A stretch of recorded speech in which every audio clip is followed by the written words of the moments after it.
Buenos días, mi coronel. Buenos días a todos los asistentes a esta sala virtual de la Fundación Excelencia, Liderazgo y Transformación. En la jornada académica del día de hoy, la Fundación Excelencia, Liderazgo y Transformación, cuyo lema es Unidos para ser más fuertes, con la integración de las reservas de la fuerza pública y la ciudadanía colombiana en general, pensando siempre en la libertad, el orden, la institucionalidad y la libre empresa. Vamos a hacer un ejercicio académico muy enriquecedor para la comprensión de lo que ha sido el trasiego de la violencia del terrorismo comunista contra Colombia y la lucha sin cesar que ha dado la fuerza militar colombiana contra esta agresión comunista que ya articula más de 6 décadas, sin que cese su intención de tomar el poder para imponer una dictadura, pese a la gran cantidad de golpes que les ha causado a las fuerzas militares y a los fracasos que han tenido en todos los proyectos terroristas. Sin embargo, no ceden y por eso la lucha por mantener la paz y la estabilidad ha sido permanente en defensa de la democracia colombiana por parte de nuestras fuerzas militares, en especial del Ejército Nacional, que es quien ha llevado la carga más fuerte de este conflicto. Hoy es miércoles 25 de mayo de 2022 y vamos a tratar un tema específico que fue un golpe de mano muy bien planeado y ejecutado por tropas del Batallón Francisco de Paula Vélez, orgánico de la Brigada 17 en Urabá, Antioquia, contra la quinta cuadrilla de las FARC en el área rural del municipio de Apartadó, corregimiento de San José, pero sobre las cabeceras donde nace el río Apartadó, que es el que surte con aguas y le da el nombre precisamente a una parte de la región y al municipio. Entonces vamos a entrar en materia a ver este importante caso táctico ocurrido, como lo anunciaba nuestro presentador, mi coronel Iván González, el 16 de mayo de 1992. Repetimos, en las cabeceras del nacimiento del río Apartadó, en el área rural del corregimiento de San José de Apartadó, donde hace un par de semanas también vimos que ocurrió un combate, pero esta vez fue contra el EPL y en el área urbana. Repetimos, es en el área rural y contra la quinta cuadrilla de las FARC. Mi coronel, con base en la prolongada historia de la violencia comunista contra Colombia, ¿cuál es la importancia geoestratégica del convulsivo municipio de Apartadó en Antioquia? Gracias, mi coronel. Como vemos en el mapa, el departamento de Antioquia tiene unas características muy importantes para la geopolítica del país, que siempre es conveniente reiterarlas en nuestros conversatorios para que tengamos en cuenta el tiempo, el terreno, la misión que cumplen las tropas y la calidad de delincuentes que le ha tocado combatir a nuestra fuerza. Y todo en esa relación que nunca se puede negar en ninguna guerra de territorio, hombre, geografía, economía y procesos culturales aledaños a los conflictos armados o a las guerras. Eso no puede ir separado y si se separa, pues la información será siempre incompleta o parcializada. Entonces vemos en el departamento de Antioquia que tiene una punta sobre el mar Atlántico, sobre el océano Atlántico, que le da vida al muy conocido Golfo de Urabá, donde hemos ya explicado también desde la fundación, se podría y se debe hacer el canal interoceánico que una con el Pacífico. Y vemos que en el centro de esa punta, noroccidental del departamento de Antioquia, está en el centro de ella, centro oriente de esa punta, el municipio de Apartadó, que hacia el occidente llega prácticamente hasta el mar, prácticamente, por una inexplicable distribución geográfica de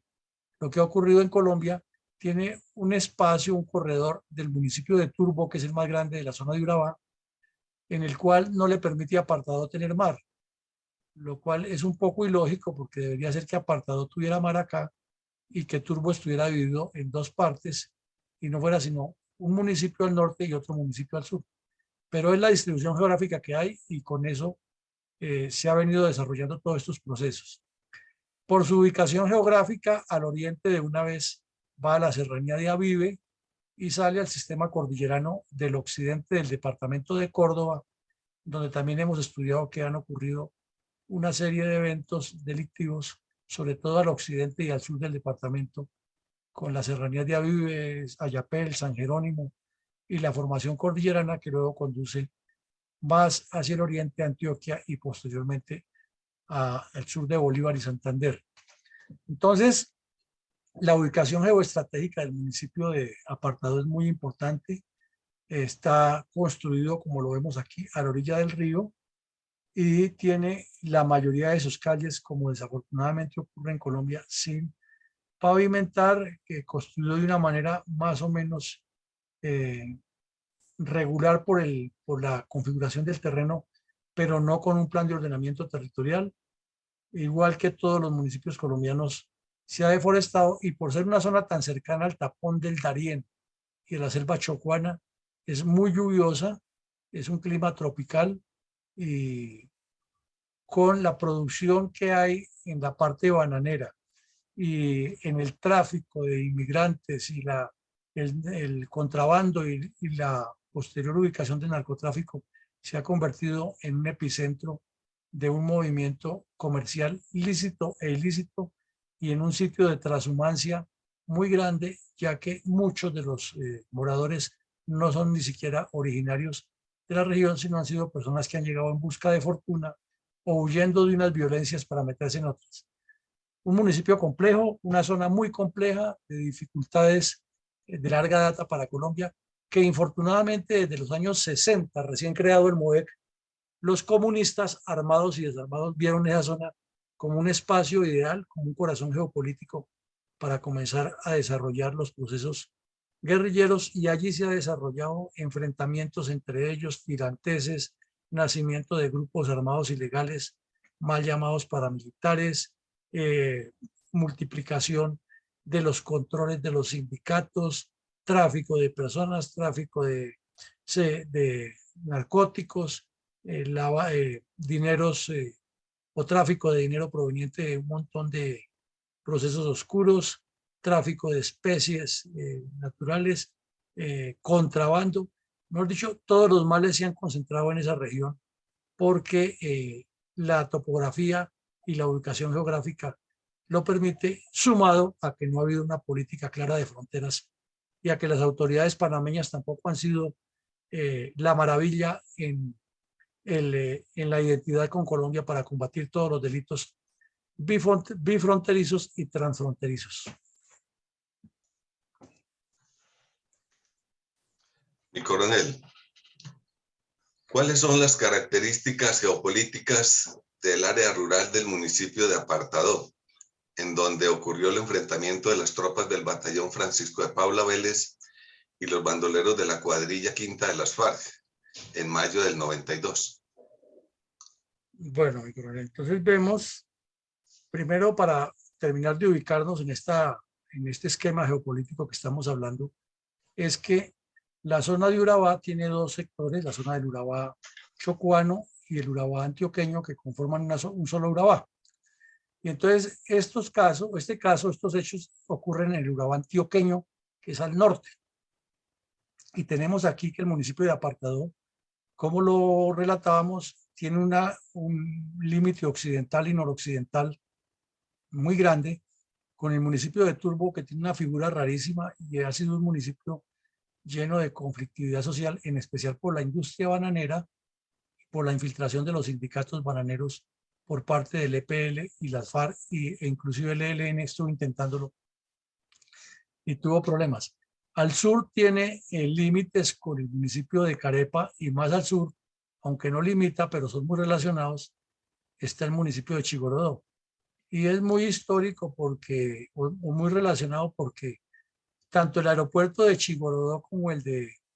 Apartado son los que reciben a los viajeros, pero a menudo suele ocurrir que se compre el tiquete de Medellín apartado y toca aterrizar en Chigorodó por alguna razón climática o en esa época por la seguridad. Era muy común que ocurriera eso. Y Carepa era como el epicentro donde llegaban todos y había más comercio, pero vemos que es apenas una pequeña franja que está metida entre los dos. Entonces todo eso le va dando unas connotaciones especiales. Y si miramos el mapa, aquí está la serranía de Avive, al oriente de Apartado, que está ubicado aquí, al sur vemos a Carepa, como lo veíamos en el mapa general, y al occidente está el municipio de Turbo, que tiene una figura rara, como la vemos aquí en el mapa a la izquierda. Y hacia el oriente queda el corregimiento de San José de Apartado, y más pegado a la cordillera es donde nace el río Apartado, que se va uniendo o va cogiendo más aguas con todos los afluentes que encuentra en el camino, inclusive el Churidó, el Zungo, el Carepa, que le van nutriendo más hasta que cae al mar ya como un río que aporta bastante caudal hidrográfico al mar Atlántico en el Golfo de Urabá. Entonces, esa configuración geográfica nos da a entender que todo el movimiento que hacía la guerrilla de presencia, de extorsiones, inmediatamente tendría como área de repliegue toda esta zona montañosa de Avive, y si se adentra más hacia el oriente, pues llega hasta Córdoba y claro, la cordillera va siendo más alta. Y si lo miramos de occidente a oriente, es la inversa, la cordillera va siendo más baja hasta que cae en un plano. Entonces, para llegar al sitio, como lo vemos, el sector donde ocurrió el combate es este, ya lo explicábamos, es al oriente de Apartado, donde la zona es quebrada, el área es quebrada, y ahí están las cabeceras del río. Entonces, en este sector fue donde ocurrió la llegada al campamento, y vemos que hasta por allá tienen que enviar a las dragas a limpiarlo, pero falta muchísimo, y es increíble que un río en este sector donde se ve pequeñito, ya más adelante sea un río que vierte bastante caudal al mar, por la misma razón de la lluvia y de la zona tropical y por la cantidad de cursos de agua que lo irrigan. Entonces vemos que es una zona quebrada, no de tantas alturas, pero sí, si se avanza hacia el oriente de la región, ya son más quebrados, que es una zona semiboscosa, que es un bosque primario, que tiene un clima malsano para vivir allá por los zancudos, por los insectos, pero que por su configuración es muy apto para hacer guerra de guerrillas o para esconder campamentos transitorios o fijos de las guerrillas.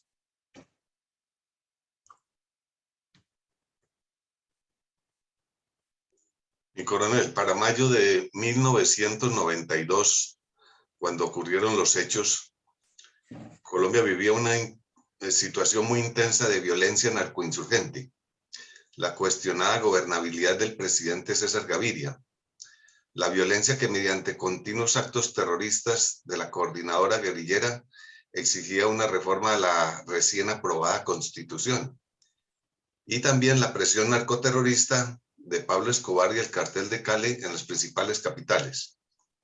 En ese orden de ideas, ¿cuál es la importancia geopolítica del enfrentamiento armado entre las tropas del batallón Francisco de Paula Vélez y los bandoleros de la cuadrilla de las FARC, como ya se dijo, sucedido en el corregimiento de San José, en Apartado? Bueno, hoy tenemos la edición número 126 de la memoria histórica. Hace unos días, y estamos hablando de Apartado y de la zona rural de San José. De Apartado, hace unos días, como lo dijimos en la introducción, estuvimos hablando del área urbana de Apartado con un combate que fue contra el EPL. Este es contra las FARC. Entonces, con la descripción que hicimos al principio de la riqueza bananera, de la infiltración de las FARC y el EPL en los sindicatos, de las alianzas y repulsiones que han tenido, de el momento histórico en que el EPL se había entregado y se había convertido en partido político, y sus militantes estaban siendo asesinados por orden de las FARC en la región, y estaban surgiendo ya los mal llamados paramilitares o las fuerzas de autodefensa ilegal encabezada por los hermanos Castaño. Entonces había todo un conjunto de fuerzas irregulares de situación de violencia, como ya lo dijimos, tráfico de seres humanos para cruzar la frontera ya estaba iniciando en esa época, narcotráfico, contrabando, tráfico de especies. Entonces había una multiplicidad de delitos que hacían pues muy difícil el accionar de las fuerzas militares, aunque visto desde otra manera se diría que había materia prima para trabajar la lucha contra los grupos ilegales. Pero en medio de toda esa ilegalidad es muy difícil encontrar sinergia con la población que de una u otra manera está relacionada con esos grupos. Y esos grupos imponen el terror, la ley y el control desde su óptica eh, agresiva, contraria al Estado de Derecho y obliga, obviamente, a las fuerzas militares a actuar con mayor contundencia y con mayor eh, organización y con mayor previsión de todas las normas legales para evitar problemas posteriores. Entonces, causar un golpe pues fuera al EPL que no se había desmovilizado, porque eso ya lo hemos repetido, pero hay que volverlo a poner sobre el tapete. Mientras Esperanza, Paz y Libertad era un partido político ya legitimado con la constituyente y estaba haciendo campaña en la región, el EPL, que no se desmovilizó, es el que dirigía Caraballo, los perseguía para matarlos. Y los perseguía para matarlos porque las FARC querían era que se posicionara la UP, y la UP era el brazo armado, el brazo político de las FARC. Pero el EP, la Esperanza, Paz y Libertad, que eran los del EPL movilizados, no querían para nada unirse con la UP, sino querían hacer su campaña por aparte. Entonces, toda esa confrontación política y armada hacía importante cualquier golpe que se le diera a todas estas estructuras criminales que convivían en esa área o se repulsaban dentro de esa área y causaban más terror y zozobra. Al punto que, como lo hemos dicho, durante los últimos años de la década del 80, el gobierno nacional creó una jefatura militar en Urabá con el fin de que la zona fuera regentada por un general de la República, pero sin mayores recursos, y la solución pues siempre se quedaba a medias porque un general no tiene la capacidad de resolver los problemas si no le llegan los recursos, si no tienen los proyectos y si no tienen los organismos de gobierno dedicados exclusivamente a atender cada proyecto o cada problema. Entonces es una situación bien compleja la que estaba allí, por eso el golpe era importante.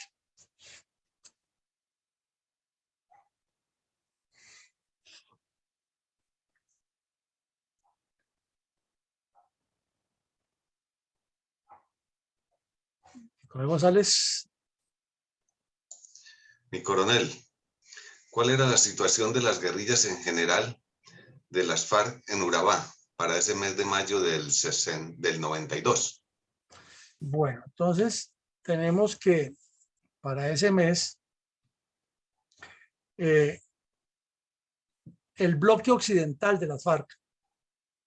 que dirigía un tipo que le decían el Cucho Guzmán, que era de los marquetarianos, de los fundadores de las FARC,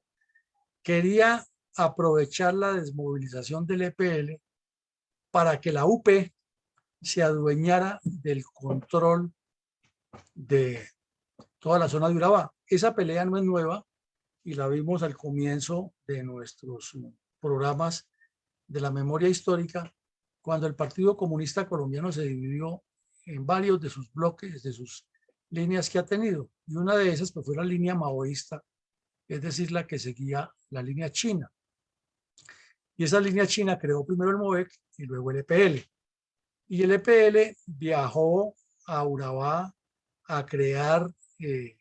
una guerrilla, o mejor, primero fue el MOVEC que falló, que ahí fue donde salió herido Pedro Brincos y tuvo que huir hacia el Tolima, y luego el EPL se creó en esa zona. Hicimos todo un recorrido histórico de cómo se formó el EPL y llegó a esa zona y se ubicó en las serranías de Ayapel, Avive, San Jerónimo, Urabá, con el fin de controlar a los sindicatos bananeros y aprovechar toda esa zona geoestratégica que hemos descrito bastante. Entonces las FARC llegaron a crear ese otro grupo, otro frente, y abrieron camino con el quinto frente. Inclusive Iván Marino Ospina, cuando era de las FARC, tuvo serias divergencias con el Partido Comunista porque lo querían mandar allá, pero no como miembro de las FARC, sino a formar partido, y eso le costó que lo expulsaran del Partido Comunista, y de ahí también salió Bateman expulsado, y salieron de una vez del Partido Comunista y de las FARC. Pero de todas maneras enviaron al Cucho Guzmán, que era el marquetaliano, era el guerrillero viejo, no era intelectual como Ospina ni como Bateman, pero era un guerrillero con experiencia, y él fue el que creó allá ese grupo. Entonces, desde su llegada hubo mucho conflicto con el EPL, que estaba creciendo, nunca se entendieron, y cuando se produce la coordinadora guerrillera Simón Bolívar, ya el Cucho Guzmán había desdoblado el quinto frente y habían salido el 58 y el 18 de allá, 18 frente a las FARC. Entonces, en ese momento histórico que estamos hablando en el 92, hay constituyente aprobada, hay un EPL desmovilizado, queda un remanente, y a ese remanente del EPL las FARC quieren someterlo hasta que lo obligan a irse de la región. Eso es curioso, estaban disque de amigos, pero los obligaron a salir de ahí. Y el ELN había tratado de meterse con un bandido, un antioqueño que se llamaba Unaldo Padierna, y tampoco pudo, a pesar de que el área la tenían controlada estos bandidos de el que se llamaron la Corriente de Renovación Socialista, donde estaba León Valencia, y los que tenían presencia allá no pudieron y también tuvieron que desmovilizarse. Entonces vemos que las FARC, por medio del bloque occidental, estaban imponiendo a sangre y fuego, y con reuniones políticas, haciendo toda esa combinación de formas de lucha, el control de la región, porque les interesaba y les interesa desde luego la posición para el narcotráfico, la posición geográfica y para el otro tipo de delitos. Y también les interesa la posición para la extorsión a las bananeras y la sacada de oro por el mar proveniente del Urabá chocuano y del mismo departamento del Chocó, ya que tendrían que evitar el Pacífico y más bien lo sacarían por el Caribe. Entonces es una zona que tiene un valor muy alto. Estaba en boga la campaña bolivariana para una nueva Colombia, que la hemos explicado varias veces, que era la idea surgida por las FARC desde el año 72, y que después de que se unen con la coordinadora en los año 82, corrijo, y después de que se unen en coordinadora, siguen haciéndola, pero las FARC están insistiendo tanto a nivel regional como a nivel nacional en que ellas son las que llevan la batuta y que los demás grupos tienen que plegarse, y eso ocasionó la desmovilización del PRT, del Quintín Lame y de la línea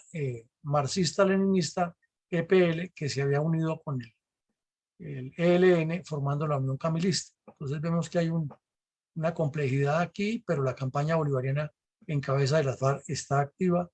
está actuando en la parte armada y está actuando en las negociaciones que se estaban haciendo en Caracas y Tlaxcala. Es una etapa que todavía falta profundizarle y seguir metiéndole más conocimiento a los colombianos en ese campo. El Cucho Guzmán era uno de los fundadores marquetalianos, y sus hijos, inclusive uno que lo mataron como 5 veces, inclusive el señor Naranjo pagó, siendo director de la Policía de la Recompensa, ¿no? Que tenía el alias de Córdoba en las FARC, finalmente cayó el año pasado o antepasado. Ahora sí parece que murió, pero murió 5 veces. Este Cucho Guzmán se dedicó a mover cabecillas entre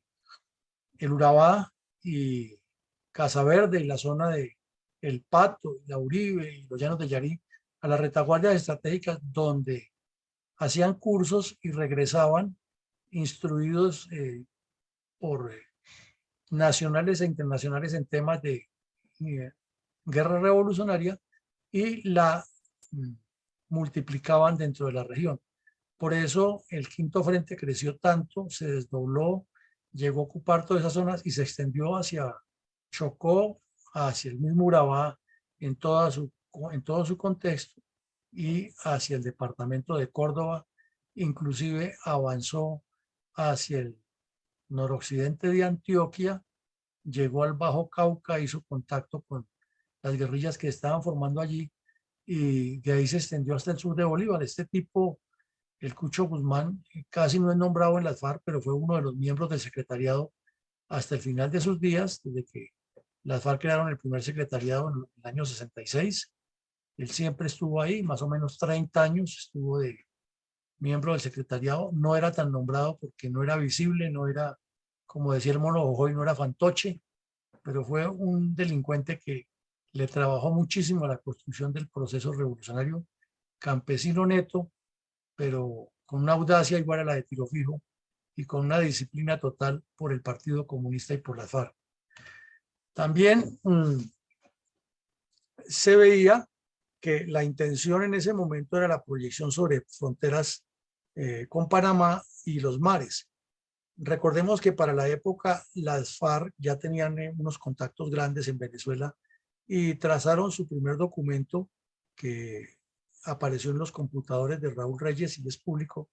la famosa política de fronteras de las FARC, en las que dicen que hay que hacer buenas relaciones con los miembros de las Fuerzas Armadas de los países vecinos, no entrar en confrontación con ellos, no meterse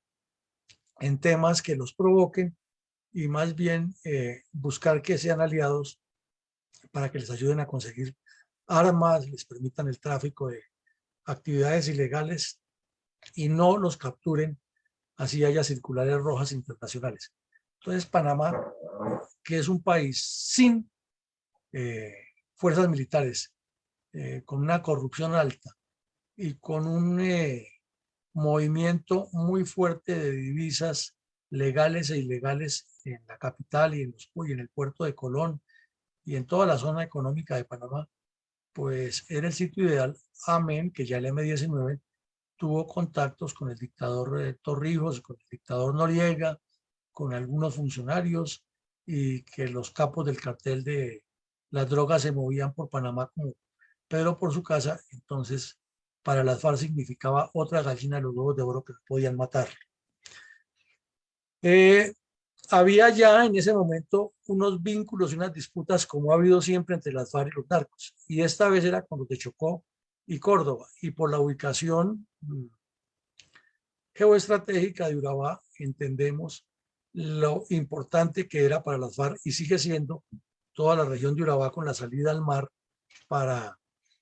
el control de todo lo que tenga que ver con el narcotráfico que le aporte recursos a la revolución armada comunista contra Colombia. Los cursos de empoderamiento los estaban haciendo en el EMBO, las FARC, como ya lo dijimos, los enviaba el Cucho Guzmán, pero también muy disciplinadamente y siguiendo la línea de Tiro Fijo, con quien tenían una cercanía muy especial, dos campesinos que ingresaron a las guerrillas liberales y luego comunistas al mismo tiempo. El Cucho Guzmán era uno de los multiplicadores más cercanos que tuvo Tiro Fijo de toda su idea. Esos guerrilleros marticatarianos tuvieron una lealtad entre ellos increíble, eran campesinos todos con mucha lealtad y le dieron ejemplo de unidad a lo que ellos llamaban los urbanos, o sea, a Cano, a Timochenko, a Iván Márquez, a Raúl Reyes, y esos se aculturaron a ese tipo de forma de vida interna de las FARC y finalmente por eso fue que Tiro Fijo se mantuvo tantos años en la jefatura de las FARC, porque tenía esa ascendencia dentro del campesinado y estos sujetos que eran campesinos se encargaban de multiplicar esa imagen dentro del campesinado, que lo veía no como el asesino que lo estábamos viendo todos los colombianos, sino como el líder campesino que estaba en contra de las formas estructurales de vida en Colombia. Entonces son visiones distintas y si no se entiende eso, entonces se cae en el error, como aún se cae, que Tiro Fijo era un bruto que no sabía leer ni escribir, que el jefe de las FARC no era él, un poco de mentiras que las repartían, inclusive las mismas fuerzas militares, cuando en realidad nos lo estaba demostrando con hechos que sí era el jefe y que era el líder. Y este tipo, el Cucho Guzmán, era muy habilidoso. Aquí hacemos un paréntesis, no está en el caso de hoy, pero unos años después fue el que le causó un golpe terrible a la Cuarta Brigada cuando le derribó 2 helicópteros y le eliminó prácticamente una compañía completa de contraguerrillas al general Herrera Verbel. Es otro caso que tenemos que ver aquí, ocurrió en Dabeiba, y muchas de las emboscadas que ocurrieron en esa época en Dabeiba, La Llorona, Juradó, Chigorodó, que fueron famosísimas, masacres, inclusive, todas fueron orquestadas por Guzmán, porque era el líder campesino que tenía la ascendencia y que tiene una particularidad que no se puede desconocer. Él, siendo del interior del país, porque era del Tolima, llegó a esa región como guerrillero, fuera de eso, no como líder social ni nada, y logró organizar una estructura muy grande siguiendo los lineamientos del Partido Comunista y de la FARC. Pues son detalles que hay que conocer y analizar para comprender mejor cómo se asienta una guerrilla y cómo un plan estratégico bien manejado por los dirigentes de las FARC y por el Partido Comunista le causaron tanto dolor de cabeza en una región que sigue sin tener solución y que los comunistas sí la han explotado muy bien para generar conflictos. Por esa época, los medios de comunicación publicaban a cada rato casos que ocurrían en la región, que hostigamientos a un puesto de policía, que secuestro de unos militares que iban en un bus, que asesinato de unos policías, que secuestro de finqueros, que extorsiones a las fincas, que tráficos de distintos elementos por la región, que retenes ilegales, derribo de torres de energía. Bueno, era muy constante esa información, entonces, pero era todo integral, atado, como hemos dicho, a la gran campaña bolivariana por la Nueva Colombia y atado también a la campaña de la despedida de Barco, de la bienvenida de Gaviria y desde luego a la política que tenía las FARC por medio de la coordinadora, de que no reconocían ni al M-19 ni al EPL como los representantes de las guerrillas o el terrorismo comunista en esa asamblea constituyente, sino que eso era un paso importante, sí, lo reconocían como paso importante, pero que va a quedar el siguiente paso, que era cuando ellos llegaran a una constituyente, y ahí fue cuando promulgaron por primera vez los famosos 12 puntos como una propuesta y luego lo ratificaron como política de las FARC en el año 93 en la octava conferencia. Entonces, en síntesis, en la región había extorsiones permanentes a las empresas, comerciantes, a las bananeras, a todo el que llegara ahí, a las pequeñas empresas fluviales y marítimas que hay en la región, que también pues tienen, no son poderosas flotas mercantes, pero sí viajan a Panamá y se mueven. Algunas tienen documentos, otras no, como suele suceder en Colombia. Los destierros de las personas que no estaban de acuerdo con ellos, en particular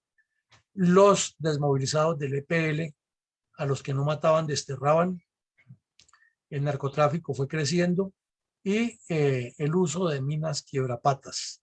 o minas antipersona irregulares, como sería el nombre de llamarlos, o minas en triángulo, o minas por alivio de tracción o por presión, que utilizaron en esa región fue muy conocido. Y en el otro tema de minas, pues es la minería de oro que venía del Chocó y le encontraron un retén para que todo lo que pasara por ahí le redituara a las FARC para financiar la guerra. Entonces vemos que la situación de Urabá en ese año era muy convulsa y que no era un problema que surgió de un día para otro, sino que viene desde cuando el Partido Comunista decide abrir frente en la región o abrir zona de combate en la región con el Quinto Frente desde los años 60. Coronel, ¿cuáles fueron las actividades que precedieron al enfrentamiento de las tropas contra las FARC ahí en el municipio de Apartadó? Bueno, hay una vereda que se llama Los Mandarinos y más o menos un mes y medio antes llegó la información muy concreta a el batallón Vélez que 10 muchachos de esa región que venían siendo indoctrinados, que venían participando en reuniones clandestinas con miembros de las FARC, habían sido reclutados y que ya estaban dentro de la cuadrilla y se tenía la información con nombres propios porque se sabía quiénes eran, 10 jóvenes que se han integrado a las FARC. Como lo hemos venido relatando, los retenes ilegales eran el pan nuestro de cada día. Aquí estuvo una señora Rosa España contándonos que su esposo, que era sargento del batallón Vélez, había salido a un permiso de una base y yendo de regreso lo bajaron de una chiva de esas, de un carro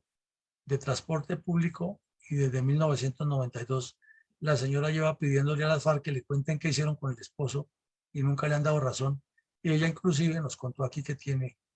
una ONG que lucha por que aparezcan los desaparecidos de las FARC que nunca dan razón. Entonces ahí tenemos ese caso. Fue uno de los tantos. Hubo unas masacres que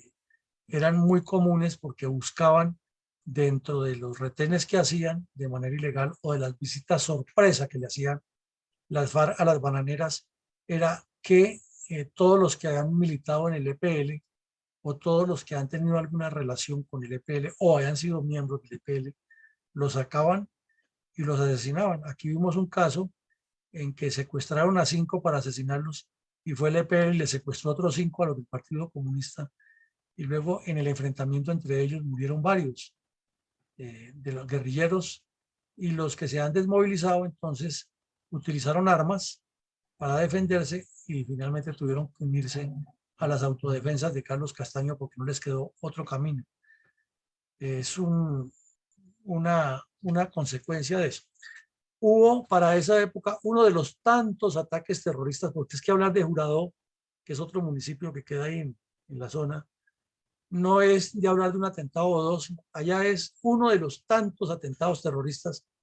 que ha habido en Jurado, ocurrió en esa época, días antes de los hechos que estamos narrando. También un estadounidense que trabajaba para las bananeras ha sido secuestrado, fue liberado, desde luego pagaron, nunca dijeron cuánto, pero pagaron. Y entonces ahí es donde se gesta un fenómeno que las autodefensas van y le dicen a los bananeros, bueno, entonces si ustedes quieren que le saquemos la guerrilla corriendo de aquí, por cada caja de bananos nos dan tantos centavos y nosotros llevamos el control y multiplicando eso es tanto al mes, tantos centavos de dólar, ¿no? Eso generó que después a varias bananeras las investigaran, inclusive una muy nombrada Chiquita Brands. Pero ahí fue la realidad y así ocurrieron los hechos y eso fue lo que pasó, que les estaban secuestrando a los funcionarios y les tocaba pagar, y entonces esa gente prefirió pagar una seguridad privada e ilegal antes de que seguirle pagando a la guerrilla, porque la presencia militar no era suficiente, ya que el ejército no podía estar cada metro controlando el terreno, y en una zona en la que esta guerrilla se ha movido tanto, tenía la facilidad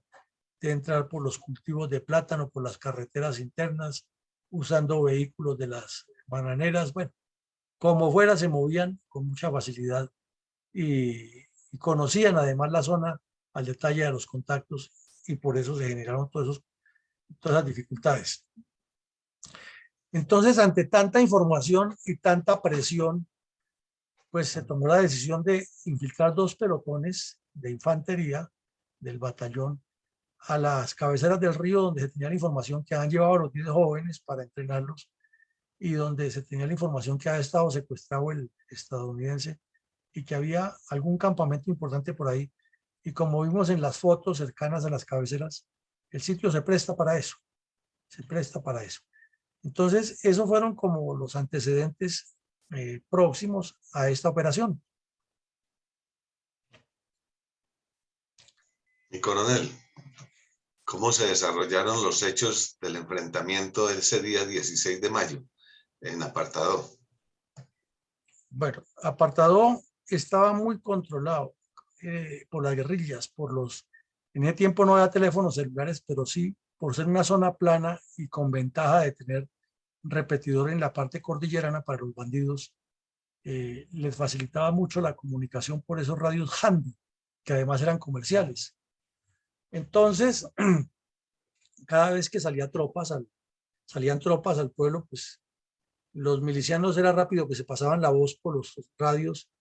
y ya la guerrilla estaba muy atenta y muy alerta de que no fueran a golpear. Entonces, ¿qué se hizo? Se planeó lo que se llama un plan fantasma, o se llamaba en esa época, no sé cómo lo llamarán ahora, que era sacar tropas a la calle a que requisaran, a que hicieran presencia, a que verificaran vehículos, verificaran documentos de identidad, y las personas sospechosas eran entregadas a la Policía Nacional para que las reseñara, y la Policía Nacional tenía en esa época un lapso de determinadas horas para investigar a esas personas, y si no tenían antecedentes, pues los dejaban libres, pero los reseñaban. Entonces se hizo ese ejercicio aparentando que salía mucha tropa a la calle Y ya cuando estaban tranquilos, o sea que se calculó que ahí en apartado, pues los que estaban viendo los soldados ya no sospechaban que iba a haber movimiento hacia San José, se movilizaron primero los vehículos de civil y luego los soldados más adelante en la carretera y se fueron hasta San José de apartado sin que los detectaran en un primer movimiento de tropas motorizadas para ir ubicando los cierres en los sectores aledaños a las cabeceras del río. Ya teniendo esa ubicación, entonces los vehículos se devolvieron y las contraguerrillas o las dos unidades continuaron la infiltración a pie y montaron un observatorio, una, y la otra montó de una vez los puestos de cierre por las posibles rutas de escape de los delincuentes. El observatorio se hizo sin ninguna novedad, pero con el guía que tenían que indicaba dónde quedaban. Entonces se aproximaron más y tropas con un vehículo que es utilizado para transportar ganado se movieron hacia otro lado para hacer otro cierre. Bueno, ya en un segundo observatorio se detectaron más movimientos cercanos por donde decía el informante. Entonces se hizo la aproximación al objetivo, pero casi siempre, como lo hemos visto desde la época de la violencia contra los bandidos, es muy difícil llegar a una casa sin ser detectado, así se haga el procedimiento más con mayor seguridad, porque el campesino tiene el oído aguzado, porque los perros ladran, porque el terreno no lo permite, porque un soldado se cae, se puede resbalar, bueno, por muchas razones, o porque los que están en la casa, como no están quietos, salen a los alrededores de la casa y en determinado momento descubren que la patrulla está ahí. Entonces, en el momento de estar rodeando la vivienda, ocurrió lo usual de siempre, el combate. El combate que se presenta, el intercambio de disparos.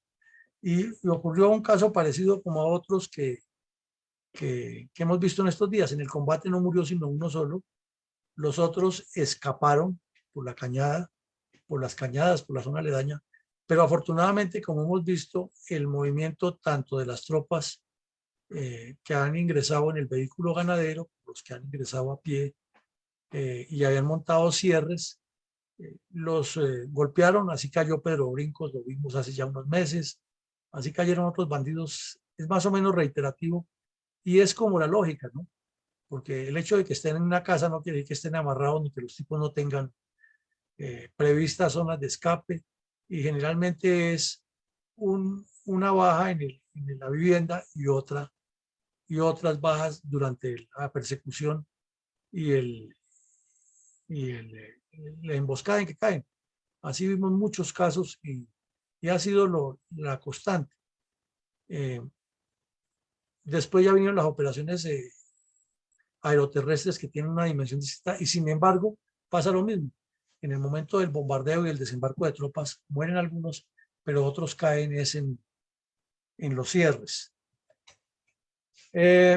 Luego se hizo el registro de área, no se pudo avanzar porque ocurrió lo que siempre suele suceder, que lo mencionaba aquí, creo que fue el coronel Vicencio Ortiz hace unos días, es que la forma de paralizar un movimiento de una tropa es con un soldado herido muerto. Y preciso, durante el golpe no ocurrió nada en la casa, pero en la persecución y en la búsqueda, un bandido alcanzó a asesinar a un soldado antes de caer él. Entonces, ahí se paró la operación, se hizo el registro de áreas, se encontró lo de siempre, rastros de sangre, huellas que se movían en distintas áreas, en distintas direcciones, pero como la tropa no iba dotada para una operación larga, porque no llevaban ni morral, sino iban era con escoteros y a golpear, solamente llevaban morral el radiooperador, el de los primeros auxilios y no llevaban nadie más morrales. Entonces, pues, mientras se reabastecieron y se colocaron ya en la persecución, no se encontró más. Pero en grandes rasgos, eso es lo que ocurrió ese día 17 de mayo del año 92, con otro golpe importante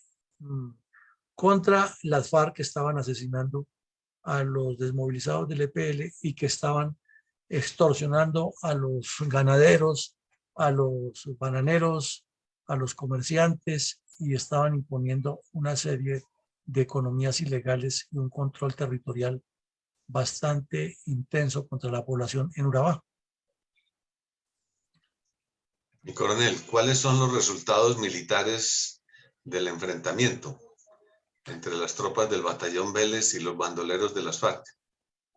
Bueno, entonces un soldado muerto, que como repetimos fue en la persecución, no fue en el primer contacto, 4 bandoleros muertos, 1 en la casa y 3 en las emboscadas, decomiso como siempre de armas, municiones, material de intendencia, material de guerra, material de comunicaciones, y lo más importante, documentos de inteligencia que le indicaban tanto a los organismos judiciales como los servicios de inteligencia de la Brigada 17 cuáles son las actividades que realizaba la cuadrilla allí, algunos contactos, procedimientos, ingreso de dinero por extorsiones, nombres de algunas personas. Esos datos que siempre se consiguen en esos golpes cuando se maneja muy bien y se aprovecha lo que se le encontraba. Ahora se les encuentra en computadores y tabletas y teléfonos celulares. En ese tiempo todo lo manejaban en cuadernos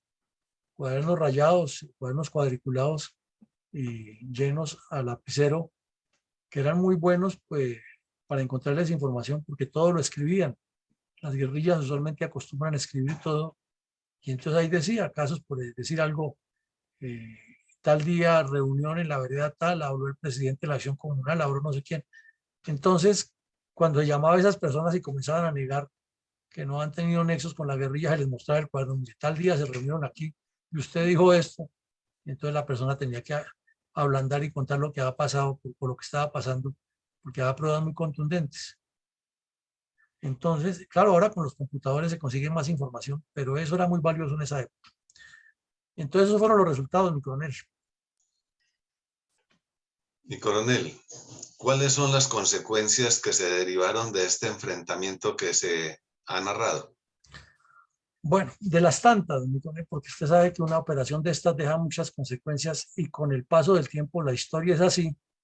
Entre más se atan eventos nacionales, regionales y locales, más consecuencias surgen. Afortunadamente, la historia nunca deja de ser rica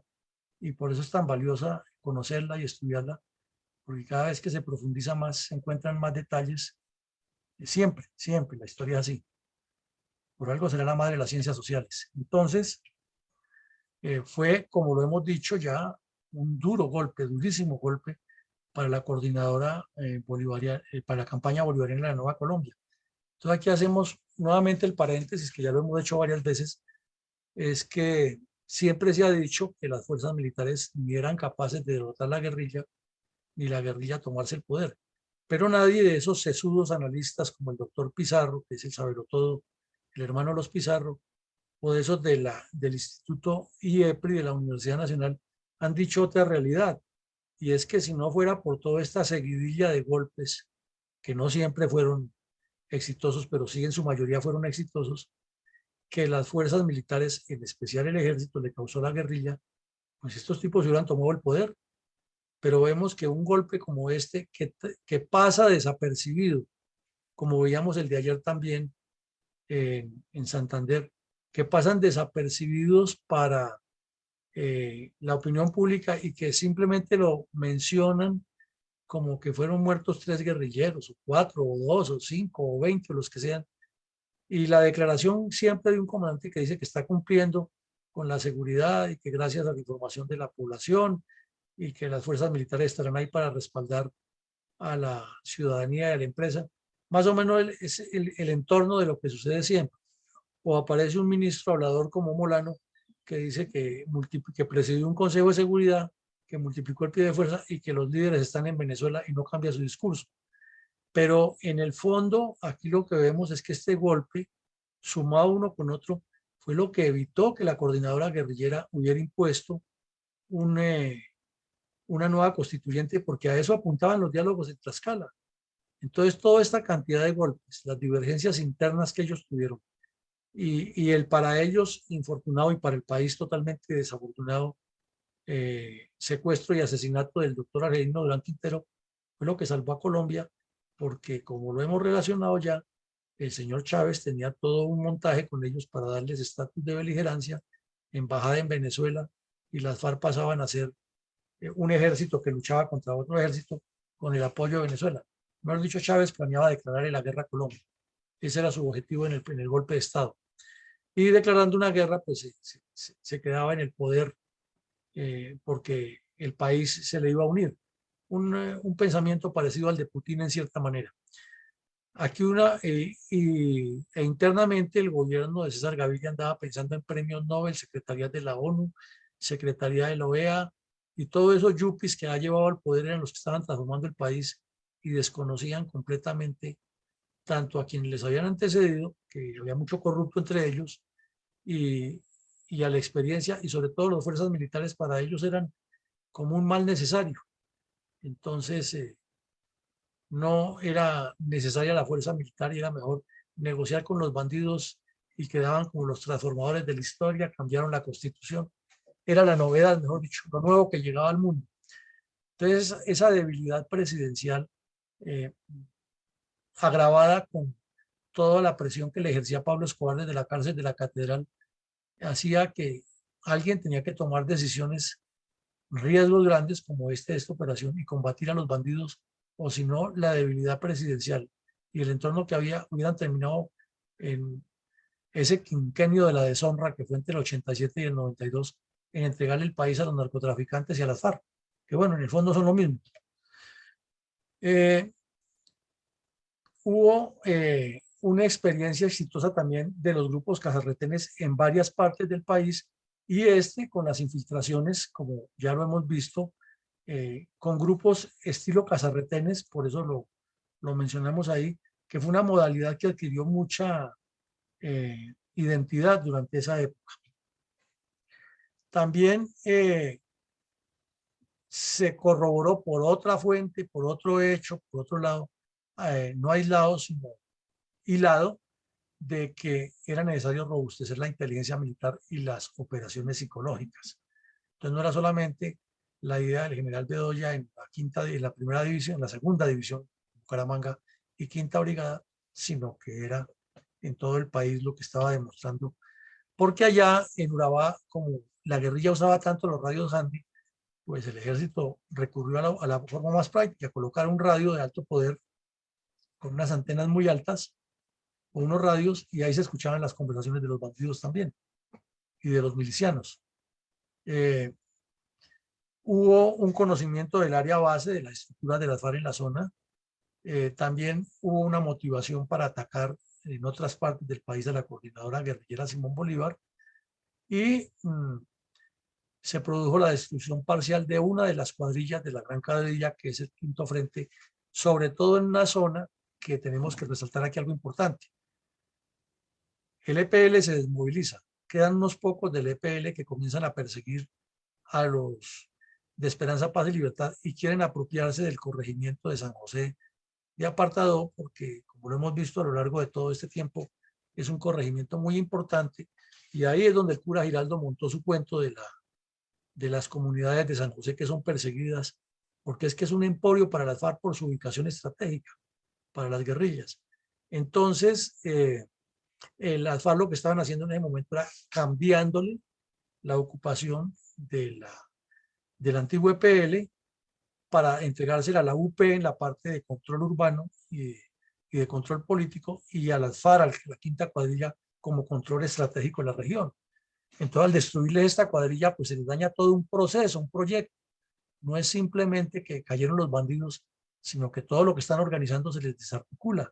Esa es la parte valiosa de esta operación. Y por eso es que le ponen tantas denuncias, insisten con sus comunidades de paz y todos esos cuentos, porque saben que ahí es donde está el problema.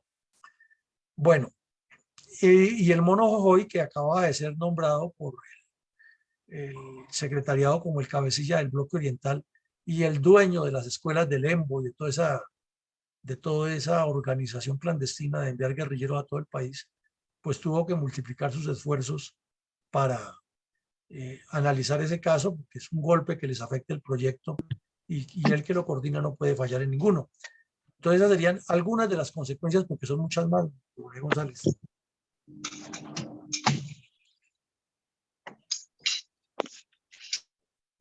Mi coronel, teniendo en cuenta que han transcurrido 30 años de este episodio del conflicto armado, ¿cuáles son las conclusiones políticas, militares, sociales, geopolíticas y morales que se derivan de estas circunstancias? Bueno, en el campo militar ya lo vimos, mi coronel, el empleo de lo que se llamó cazarretenes, grupos de infiltración y la maniobra muy parecida en distintas partes de instalar los bloqueos o los cierres y bloqueos e infiltrar patrullas especializadas, le dio una dinámica que luego ya con las operaciones más adelante, con las operaciones helitransportadas y aeroterrestres, pues ya tuvo más apoyos, pero ese fue el primer escenario y tuvo mucho éxito, con muchas limitaciones. No teníamos el ejército en ninguna región del país unos apoyos muy sólidos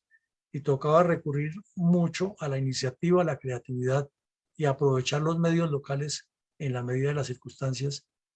y fue mejorando. Pero también esa experiencia de Urabá en todo su conjunto le dio unas pautas al ejército de que hay que afectar es la presencia de la guerrilla dentro de la población civil. No solamente golpear al grupo armado, sino hay que evitarles romper ese nexo, buscar aislarlos el uno del otro y sobre todo hacer que la institución adquiera una imagen muy positiva y una aceptación total de los pobladores. Son unos conceptos nuevos que van tomando fuerza a partir de ahí. En el campo social, vemos que una región con tanta importancia, pero construida de una manera tan irregular, es el caldo de cultivo para muchas problemáticas que ni el departamento de Antioquia, ni el mismo municipio, ni mucho menos la nación, la han organizado, y que la solución parcial sí era colocar una autoridad central que tuviera unos controles especiales en ese momento, pero no era la solución definitiva, porque definitivamente unas fuerzas militares o un militar que tenga esos poderes, pero sin los recursos y sin los medios, los canales de comunicación, ni una estructura organizada para mantener la intercomunicación con las comunidades, pues no deja de ser simplemente un buen deseo y una posibilidad para que las fuerzas se desprestigien, porque no van a tener la capacidad de comenzar a dar las soluciones. En la parte política vemos que es un problema reiterado, reiterativo, repetitivo en todo el país, es que mientras la corrupción, el desgreño y la falta de políticas de Estado en el nivel municipal, en el nivel departamental y en el nivel nacional, articuladas todas alrededor de objetivos nacionales, de proyectos nacionales, mientras no se integre eso, pues ocurrirá que estas regiones serán el caldo de cultivo de la violencia, y más esta con su ubicación geográfica, su tradición de conflictividad y sus problemas internos que tiene. En el campo geopolítico es increíble que desde la llegada de los españoles aquí, 1490 y pico, 1500, o sea, hace ya 520 años, 530 años, se dieron cuenta ellos que no han estudiado geopolítica, que no conocían el mundo, que no tenían claro todavía los mapas, que inclusive Colón pensaba que había llegado a las Indias, y cuando el señor Balboa descubrió el Mar del Sur o cruzó Panamá con el Indo-Panquiaco, se dieron cuenta de la importancia que tiene esa zona, al punto que ahí crearon en Urabá a Santa María la Antigua del Darién, y que los indígenas de ahí se los comieron vivos porque eran antropófagos. Cuando volvió Ojeda con su segunda expedición, ya no encontró sino los cadáveres limpiecitos, los huesos. Pero ese no es el punto. El punto es que ellos descubrieron la importancia de construir ese canal. Inclusive los escoceses estuvieron un siglo después intentando abrirlo, y otros, y de la importancia que tiene esa zona para la integración de todo el continente y de Colombia. Pero es increíble el desgreño, el abandono, la falta de imaginación de nuestros dirigentes, la corrupción y la falta de foco en los problemas esenciales. Y lo estamos viendo en esta campaña presidencial que está próxima a terminar con elecciones. Ninguno de los candidatos habla de proyectos serios de desarrollo para el país, sino siempre es que yo les voy a dar que vamos a mantener el programa de Familias en Acción, el programa de no sé qué. Sí, todo eso es necesario, pero ¿cuáles son los proyectos estratégicos? ¿Dónde están los convenios que se van a hacer con los países más desarrollados para que esta región dé el vuelco? ¿Cómo se va a combatir lo de esa zona de prostíbulo que hay allá en Necoclí en todos los sentidos? ¿Cómo se va a hacer que esto no sea una zona de los delincuentes, sino que sea el Estado el que gobierne y que sea el Estado el que tenga el control y que sea el Estado el que tenga por la proyección de esa región? Entonces, geopolíticamente estamos mal, mal. Y desafortunadamente los más llamados a hacer proyectos geopolíticos serían militares y policías por su experiencia, por haber estudiado geopolítica, y es de donde menos sale alguna idea al respecto. Entonces, esto es de analizarlo, porque nos lleva a lo de siempre. Es la responsabilidad moral que tenemos todos los colombianos con semejante país tan bello, tan rico, tan poderoso y con regiones tan importantes como esta,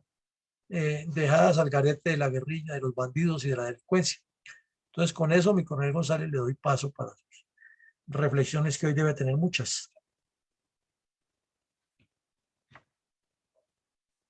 Gracias, mi coronel. Pues esta circunstancia demuestra muy evidente que no ha habido presencia política ni administración pública, menos liderazgo, porque estos dirigentes son muy empíricos y a veces tampoco no suficientemente ilustrados para desarrollar esas habilidades. Entonces la población tiene que recurrir a otras opciones, porque no es posible que existan comunidades sin gobierno, sin cabeza, sin dirección. Y esas opciones entonces en esta región han sido muchas, como por ejemplo recurrir a los paramilitares y hasta la misma insurgencia o la iglesia, y cada uno hace su poquito por su lado, unos en una cosa y otros en otra, pero sin concierto. Lo cual lleva a las inevitables disputas, ya sea por el poder, por el dominio de la dirección de la comunidad o, por supuesto, por los dineros públicos. Entonces, cualquier presupuesto o asignación de recursos monetarios que se haga en la región, entonces resultan totalmente perdidos, porque no solo por las contiendas por ese dinero, sino también porque cada uno quiere aplicarlo a su beneficio particular, ya sea de su grupo o de sus necesidades personales. Y todo esto sucede porque, a pesar de una gran riqueza agrícola, porque es impresionante la fertilidad de esta región, los que hemos tenido la oportunidad de sobrevolar estos cultivos de banano, se puede ver la fertilidad y la feracidad de esta tierra y la calidad de los productos que surgen de ella, que en muchas ocasiones no solamente se ha intentado que se aprovechen como producción agrícola sin mucho proceso, como lo es la del banano, porque la fruta del banano prácticamente se puede llevar de la mata al consumidor final, así sea en Alemania, que es un gran comprador, porque estas regiones precisamente fueron desarrolladas mucho por lo que usted acaba de decir, de holandeses y alemanes que emigraron a la región hace mucho tiempo. Una historia muy bien contada por un prelado castrense que escribió 2 libros que se llama La Urabá Heroica. Y entonces, al llevar estos productos y mucho proceso industrial, es muy fácil aprovechar este beneficio de la naturaleza. Y sin embargo se ha intentado hacer otros proyectos, como por ejemplo la producción de alcohol, fermentando los desechos o los sobrantes que llaman, de las frutas que no son comercializables por su calidad, de todas maneras siempre salen frutas defectuosas. O aprovechar, por ejemplo, la fibra de las matas de banano para producir cuerdas, tejidos, bueno, fibras que se pueden utilizar en muchos productos, como se hace, por ejemplo, con el fique. Pero estos procesos industriales, por muchos motivos, especialmente por buen manejo, no han progresado, a pesar de que una planta de alcoholes que regaló el gobierno del Canadá se abandonó, porque no hubo quien la administrara, ni supiera manejarla, ni gestionar la tecnología o gestionar la parte administrativa, financiera y económica y comercial. Y entonces esto ha llevado a que la región sea muy difícil el progreso, a pesar de que hay mucha gente, hay desempleo y bueno, todo se ha plagado de todos esos factores negativos que usted mencionó al comienzo: contrabando, insurgencia, falta de gobierno, etcétera, etcétera. Pero eso lleva a que nuestras fuerzas militares entonces tengan que solucionar por la vía de lo traumático lo que los políticos no son capaces de hacer por la vía pacífica y por la vía de la ilustración de la población a buscar un buen futuro. Muchas gracias, mi coronel. No, usted, mi coronel, muy amable, muy